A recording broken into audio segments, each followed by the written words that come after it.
Hi hello ನಮಸ್ತೆ. ಇವತ್ತೇನು ಮಾತಾಡೋಕೆ ಬಂದಿದ್ದೀನಿ ಅಂತಂದರೆ ಪೊಲೀಸ್ ನೇಮಕಾತಿ ಯಾವಾಗ ಆಗ್ತವೆ, ಓಕೆನಾ, ಯಾವ ಹುದ್ದೆಗಳು ಮತ್ತು ಯಾವಾಗ ಪೊಲೀಸ್ ನೇಮಕಾತಿ ಆಗುತ್ತೆ ಎಂಬುದರ ಬಗ್ಗೆ ಮಾತಾಡೋಕೆ ಬಂದಿದ್ದೀನಿ. ಮೊದಲನೇದಾಗಿ ಇಲ್ಲಿದೆ ನೋಡಿ ಫಾಕ್ಸ್ ಸಂದೇಶ. ಸೊ ಇದು ಬಂದಿರೋದು 14/5/2026. ಇಲ್ಲಿ 2025 ಅಂತ ಬರೆದಿದೆ. ಸೊ ಅದರ ಮಿಸ್ಟೇಕ್ ಆಗಿದೆ. ಇಲ್ಲಿ ಕೆಳಗಿದೆ ನೋಡಿ ಪೊಲೀಸ್ ಪ್ರಧಾನ ಕಚೇರಿ ಅಂತಂದು, ಇಲ್ಲಿ 14/5/2026. ಸೊ ಇವತ್ತಿನ ಮಾಹಿತಿ ಅದ, ಓಕೆನಾ. ಇವತ್ತಿನ ಅಂತಂದರೆ 2 ದಿನದಿಂದ ಮಾಹಿತಿ ಇದು. ಸೊ KSISF ಹುದ್ದೆಗಳು, ಓಕೆನಾ, ಇದ್ರ ಬಗ್ಗೆ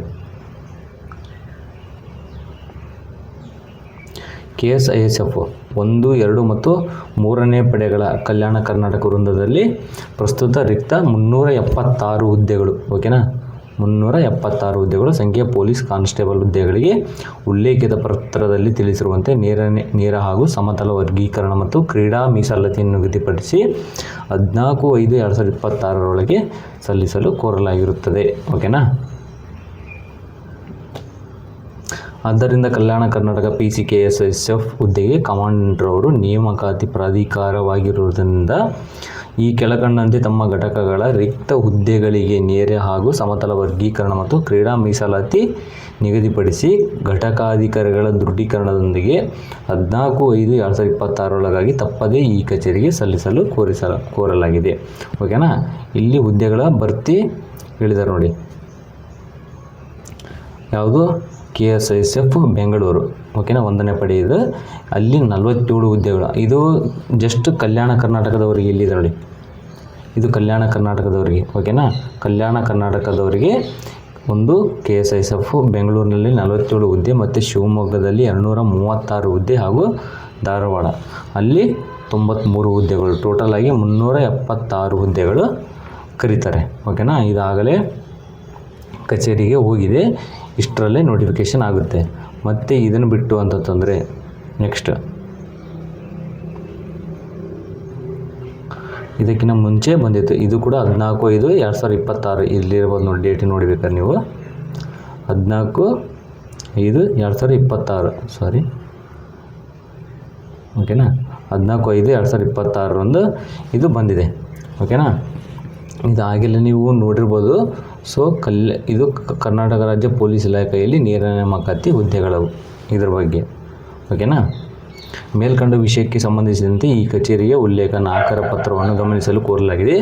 ಸದರಿ ಪತ್ರದೊಂದಿಗೆ ಸರ್ಕಾರ ಉಲ್ಲೇಖ 1 ಇದರ ಆದೇಶವನ್ನು ಲಗತ್ತಿಸಿ ಕಳುಹಿಸಿ.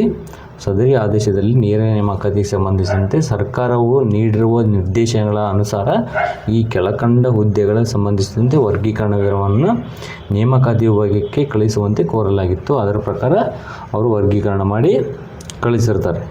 ಅದ್ರ ಪ್ರಕಾರ ಏನಂತಂದರೆ ನೀವು ಈಗಾಗಲೇ ನೋಡಿರ್ಬೋದು, DSI, ಓಕೆನಾ, DSI ಇದು ಕಲ್ಯಾಣ ಕರ್ನಾಟಕದವರಿಗೆ 5, ಸಾರಿ, ಇದು ಬರೆಯೋಕ್ಕೆ ಹೋಗಲ್ಲ ಬಿಡಿ, ಸ್ವಲ್ಪ ಅದಿದಾಗುತ್ತೆ ನಿಮಗೆ, ಸಾರಿ, ಓಕೆ. DSI ಕಲ್ಯಾಣ ಕರ್ನಾಟಕದವರಿಗೆ ಅಂದರೆ ಇವರು ಕಲ್ಯಾಣ ಕರ್ನಾಟಕದಲ್ಲಿ 5 ಪೋಸ್ಟ್ ಇದ್ದಾವೆ ಮತ್ತು ಕಲ್ಯಾಣ ಕರ್ನಾಟಕೇತರ ಅಂದರೆ ಉಳುಕಿದ್ದು ಅಲ್ಲಿ 15 ಇದ್ದಾವೆ. ಒಟ್ಟು ಟೋಟಲ್ 20.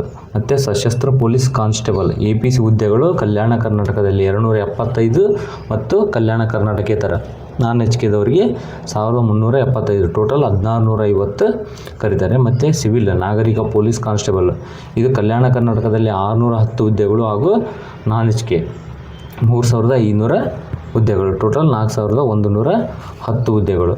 ಮತ್ತು ಯಾವುದು? ಸ್ಪೈ ರಿಸರ್ವ್ KSRP, ಓಕೆನಾ. KSRPನಲ್ಲಿ 2032 ಹುದ್ದೆಗಳಿದ್ದಾವೆ.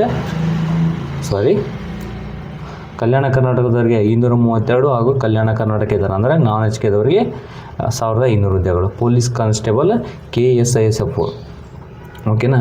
ಇವರಲ್ಲಿ ಏನಿದೆ ನೋಡಿ, KSISFನವರಿಗೆ 364 ಹುದ್ದೆಗಳು ಕಲ್ಯಾಣ ಕರ್ನಾಟಕದಲ್ಲಿ ಅಂತ ಹೇಳಿದ್ರು. ಬಟ್ ಈಗ ನಾನು ನಿಮಗೆ ತೋರಿಸಿದ್ನಲ್ಲ 376 ಹುದ್ದೆಗಳು ಇನ್ನೂ ಹೆಚ್ಚಿಗೆ ಆಗಿದ್ದಾವೆ, ಓಕೆನಾ.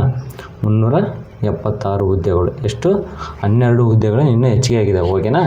ಅವು ಒಂದು ಸ್ವಲ್ಪ ಈಗಾಗಲೇ ಎಲ್ಲ ನೋಟಿಫಿಕೇಷನ್ ಅಂದರೆ ಎಲ್ಲ ಕಚೇರಿಗಳಿಗೂ ಕಳಿಸಿದೆ ಮತ್ತು ತಮ್ಮ ಘಟಕದಲ್ಲಿ ಎಷ್ಟು ಹುದ್ದೆಗಳು ಖಾಲಿ ಇದಾವೆ ಅಂತಲೂ ವಾಪಸ್ ಕಳಿಸಿದ್ದಾರೆ ಅವರು.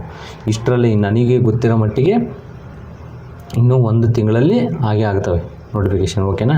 ಇದು ಮತ್ತೆ ನಿಮಗೆ ಕನ್ಫ್ಯೂಸ್ ಇರ್ಬೋದು, ಇವಾಗ ಮೊನ್ನೆ ಮೀಸಲಾತಿ ವರ್ಗೀಕರಣ ಆಯಿತು ಗೊತ್ತಾ, ಅದ್ರ ಪ್ರಕಾರನೇ ಇಲ್ಲಿದೆ ನೋಡಿ, ಇಲ್ಲಿ ಕೆಳಗೆ ಕೊಟ್ಟಿದ್ದಾರೆ ನೋಡಿ, ಓಕೆನಾ. ಪ್ರಸ್ತುತ ಸರ್ಕಾರ ಉಲ್ಲೇಖ 2ರಲ್ಲಿ ಆದೇಶದಂತೆ ಪರಿಶಿಷ್ಟ ಜಾತಿ ಒಟ್ಟಾರೆ ಶೇಕಡ 15 ಮೀಸಲಾತಿ ಇತ್ತು. ಸೊ ಪ್ರವರ್ಗ 1 ಶೇಕಡ 5.25 ಮತ್ತು ಪ್ರವರ್ಗ ಬಿ 5.25 ಮತ್ತು ಪ್ರವರ್ಗ ಸಿ ಇವರಿಗೆ 4.5 ಇರೋರಂತೆ. ಇದ್ರ ಪ್ರಕಾರನೇ ಈಗ 15 ಮೀಸಲಾತಿ ಏನಿತ್ತು ನೋಡಿ, ಅದರೊಳಗೆ ಏನು ವಿಂಗಡಣೆ ಮಾಡಿದರೆ ಇದ್ರ ಪ್ರಕಾರನೇ ಮೀಸಲಾತಿ ಕೊಟ್ಟು ಪರೀಕ್ಷೆ ನಡೆಸ್ತಾರೆ, ಓಕೆನಾ. ಅದ್ರ ಬಗ್ಗೆ ಅನುಮಾನ ಬೇಡ. ಮತ್ತು ನಿಮಗೆ ಹೇಳ್ಬೋದು, ಮತ್ತು ಈಗ ಯಾರು ಪೊಲೀಸ್ ಎಕ್ಸಾಮ್ ನಡೆಸ್ತಾರೆ, ಏನೋ KA ಡಿಪಾರ್ಟ್ಮೆಂಟ್ ನಡೆಸುತ್ತಾ ಅಥವಾ KSB ಡಿಪಾರ್ಟ್ಮೆಂಟ್ ನಡೆಸುತ್ತಾ ಅಂತಂದು, ಅದು ಆಗಲೇ ಸ್ವಲ್ಪ ದಿನದಿಂದ ಮಾಹಿತಿ ಬಂದಿತ್ತು. ಸೊ KSB ಡಿಪಾರ್ಟ್ಮೆಂಟ್ನಲ್ಲೇ ಸ್ವಲ್ಪ ಒಂದು ಮಂಡಳಿಯನ್ನು ರಚನೆ ಮಾಡಿ ಮಾಡ್ತಾರೆ ಅಂತ. ಸೊ ಅದು ಇನ್ನೂ ಮಂಡಳಿ ರಚನೆ ಆಗಿಲ್ಲ. ಸೊ ಆ ಕಾರಣಕ್ಕಾಗಿ ಒಂದು ವೇಳೆ ಹೇಳೋಕ್ಕಾಗಲ್ಲ, KAದವರಿಗೂ ಕೊಟ್ಟರು ಕೊಡ್ಬೋದು, ಒಂದು ವೇಳೆ ಇಲ್ಲ ಅಂತಂದರೆ KSB ಡಿಪಾರ್ಟ್ಮೆಂಟೇ ನಡೆಸ್ಬೋದು. ಅದ್ರ ಒಳಗೆ ಏನಾದರೂ ಮಂಡಳಿ ರಚನೆ ಆದರೆ ಅವರೇ KSB ಮುಖಾಂತರ ಏನು ಮಂಡಳಿ ರಚನೆ ಆಗುತ್ತೆ ಅವರೇ ನಡೆಸ್ತಾರೆ, ಓಕೆನಾ. ಯಾರೇ ನಡೆಸಲಿ ನೀವು ಬರೆಯೋಕ್ಕೆ ಸಿದ್ಧರಾಗಿರಿ, ಯಾವುದೇ ಬೇಡ. ಒಂದು ಸ್ವಲ್ಪ KA ಆಯ್ತಪ್ಪ ಅಂದರೆ ಸ್ವಲ್ಪ ನಿಮಗೆ ಕ್ವಶನ್ ಪೇಪರ್ ಸ್ವಲ್ಪ ಡಿಫ್ರೆಂಟಾಗಿ ಬರ್ಬೋದು, ಯಾಕಂದರೆ ಅವರು ತೆಗೆಯೋ ಕ್ವಶನ್ ಪೇಪರ್ಗೆ ಹಿಂದೆ ಏನು ನೋಡಿದ್ವಿ ಸ್ವಲ್ಪ ನಮ್ಮ KSB ಡಿಪಾರ್ಟ್ಮೆಂಟ್ಗೂ ಅವ್ರಿಗೆ ಸ್ವಲ್ಪ ಚೇಂಜ್ ಆಗಿರುತ್ತೆ, ಓಕೆನಾ. ನೆಕ್ಸ್ಟ್ ಮೊನ್ನೆ ಪೇಪರ್ನಲ್ಲಿ ಬಂದಿತ್ತು. ಸೊ 8176 ಹುದ್ದೆಗಳು, ಓಕೆನಾ. ಇಲ್ಲಿದೆ ನೋಡಿ, 8176 ಹುದ್ದೆಗಳು ಪೊಲೀಸರ ನೇಮಕಾತಿ ಶುರು. ಅದು ಹೆಂಗಾಗ್ಬಿಟ್ಟಿದೆ ಅಂತಂದರೆ, ಕೆಲವೊಂದು ಮಾಧ್ಯಮಗಳು ತೋರಿಸೋದು ಹೆಂಗಂತಂದರೆ ಕಡ್ಡಿನ ಗುಡ್ಡ ಥರ ತೋರಿಸ್ಬಿಡ್ತಾರೆ, ಓಕೆನಾ. ಆ ರೀತಿ ಇದ್ದಾವೆ. ಸೊ ಅದನ್ನೆಲ್ಲ ತಲೆ ಕೆಡಿಸ್ಕೊಳಕ್ಕೆ ಹೋಗಬೇಡಿ, ಆಗ್ತವೆ.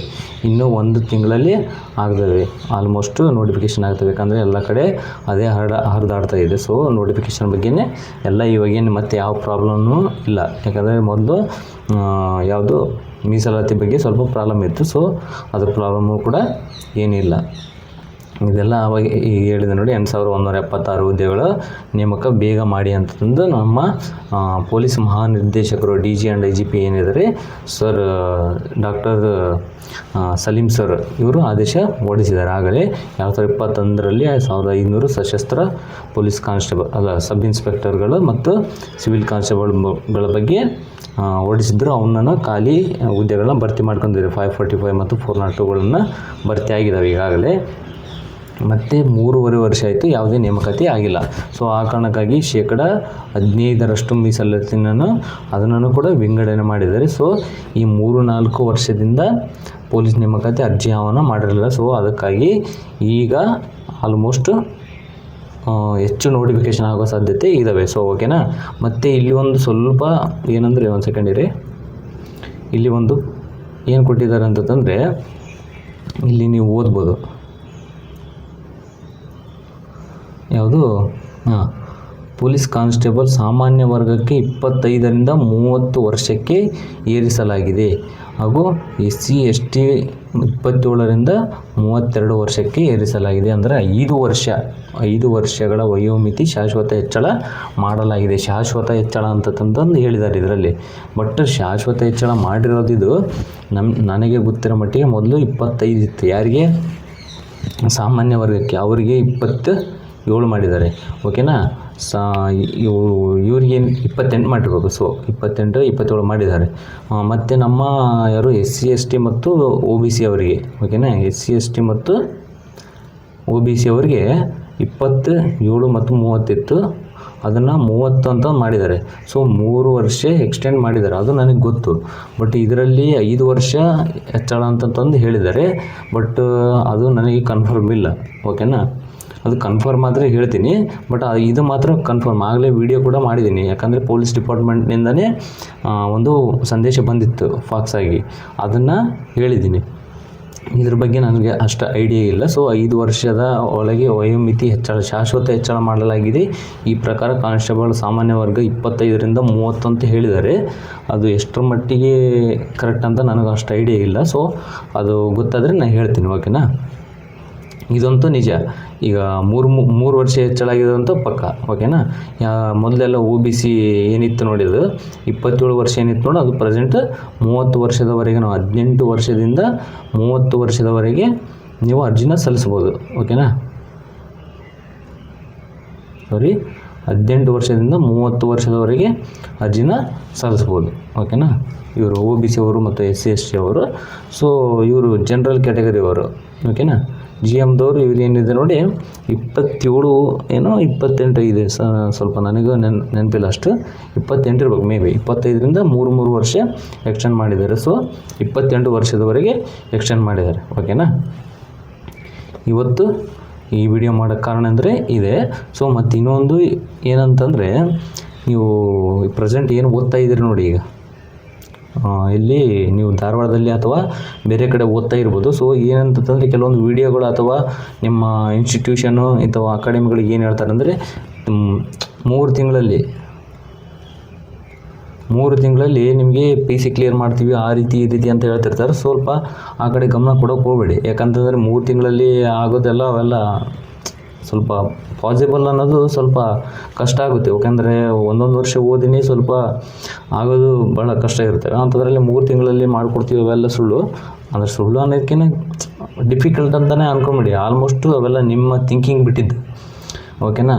ಸೊ ಆ ಕಡೆ ನಿಮಗೆ ದುಡ್ಡು ವೇಸ್ಟ್ ಮಾಡ್ಕೊಬೇಡಿ. 4,000 ಅಥವಾ 5,000 ಕೊಟ್ಟು 3 ತಿಂಗಳಲ್ಲಿ ಹೋಗೋ ಬದಲು ಅದೇ 3 ತಿಂಗಳ ನೀವು ಇಷ್ಟು ಎಕ್ಸಾಂಪಲ್ 1 ವರ್ಷ ಓದಿರ್ತಾರೆ, 1 ವರ್ಷ 2 ವರ್ಷ 3 ವರ್ಷ ಓದಿರ್ತಾರೆ. ಇವಾಗ ಹೋಗಿ ಮತ್ತೆ ಲಾಸ್ಟ್ ಮೂಮೆಂಟ್ 3 ತಿಂಗಳಲ್ಲಿ ದುಡ್ಡು ಕೊಟ್ಟು ಓದೋದು ಈ ರೀತಿ ಎಲ್ಲ ಮಾಡೋಕ್ಕೆ ಹೋಗಬೇಡಿ. ಸೊ ರಿವಿಷನ್ ಮಾಡಿ, ಓಕೆನಾ. ಆ 3 ತಿಂಗಳಲ್ಲಿ ರಿವಿಷನ್ ಮಾಡಿ, ಮತ್ತು ಕರೆಂಟ್ ಅಫೇರ್ಸು, ಮೆಂಟಲ್ ಎಬಿಲಿಟಿ ಮತ್ತು ಎಲ್ಲ ಸಬ್ಜೆಕ್ಟ್ನ ರಿವಿಷನ್ ಮಾಡಿ, ಓಕೆನಾ. ನಿಮಗೆ ನೋಟಿಫಿಕೇಷನ್ ಆಯಿತು ಅಂತಂದರೆ, ನೋಟಿಫಿಕೇಷನ್ ಆಗಿ 3 to 4 ಮಂತ್ಸ್, ಓಕೆನಾ. 3 to 4 ಮಂತ್ಸಲ್ಲಿ ಕಂಪಲ್ಸರಿ ಎಕ್ಸಾಮ್ ನಡೀತವೆ ಅಂತ ತಿಳ್ಕೊಂಬೇಡಿ. ಡಿಲೇ ಮಾತ್ರ ಆಗೋದಿಲ್ಲ, ಓಕೆನಾ. 3 to 4 ಮಂತಲ್ಲಿ ಎಕ್ಸಾಮ್ ಆಗ್ತವೆ, ಮತ್ತು 3 to 4 ಮಂತಲ್ಲಿ ಫಿಸಿಕಲ್ ಕೂಡ ಆಗಿಬಿಡುತ್ತೆ, ಓಕೆನಾ. 3 to 4 ಮಂತಲ್ಲಿ ಫಿಸಿಕಲ್ ಆಯಿತು ಅಂತಂದರೆ ನಿಮ್ಮದು ಮುಗಿದೋಯ್ತು ಅಂತ ತಿಳ್ಕೊಂಬಿಡಿ, ಅಲ್ಲಿಗೆ ಎಂಡ್. ಆಮೇಲೆ ಏನು ಮೆಡಿಕಲ್ ಏನು ಚಿಂತೆ ಪಡ್ಕೋಬೇಡಿ. ಆಲ್ಮೋಸ್ಟ್ ನನಗೆ ಗೊತ್ತಿರೋ ಮಟ್ಟಿಗೆ ಮೆಡಿಕಲ್ನಲ್ಲಿ 100 ಜನದಲ್ಲಿ 98 ಜನನು ಪಾಸ್ ಆಗ್ತಾರೆ. 98 ಯಾಕೆ 99 ಜನನ ಪಾಸ್ ಆಗ್ತಾರೆ, ಓಕೆನಾ. 100ಕ್ಕೆ 100 ಆಗ್ತಾರೆ. ಎಲ್ಲೋ ಒಬ್ಬರು ಒಂದು ಸ್ವಲ್ಪ ಕಷ್ಟ ಅಂತಂದು ಹೇಳ್ಬೋದು. ಆಲ್ಮೋಸ್ಟ್ ಆಗಲ್ಲ, 100ಕ್ಕೆ 100 ಆಗ್ತಾರೆ, ಓಕೆನಾ. ಎಲ್ಲೋ ಒಬ್ಬರು ತೆಗಿಯೋ ಚಾನ್ಸಸ್ ಇರುತ್ತೆ, ಓಕೆನಾ. ನಿಮ್ಮದೆಲ್ಲ ಕರೆಕ್ಟ್ ಇದ್ದರೆ ಏನೂ ಪ್ರಾಬ್ಲಮ್ ಇಲ್ಲ, ಓಕೆನಾ. ಯಾವ ಕಡೆ ಗಮನ ಕೊಡದೆ ಚೆನ್ನಾಗಿ ಓದಿ, ಇನ್ನೂ 1 ಮಂತಲ್ಲಿ ಆಗ್ತವೆ. Okay, thank you. ಮತ್ತೇನಾದರೂ ಡೌಟ್ ಇದ್ದರೆ ಕೇಳಿ, ವಿಡಿಯೋ ಮಾಡ್ತೀನಿ.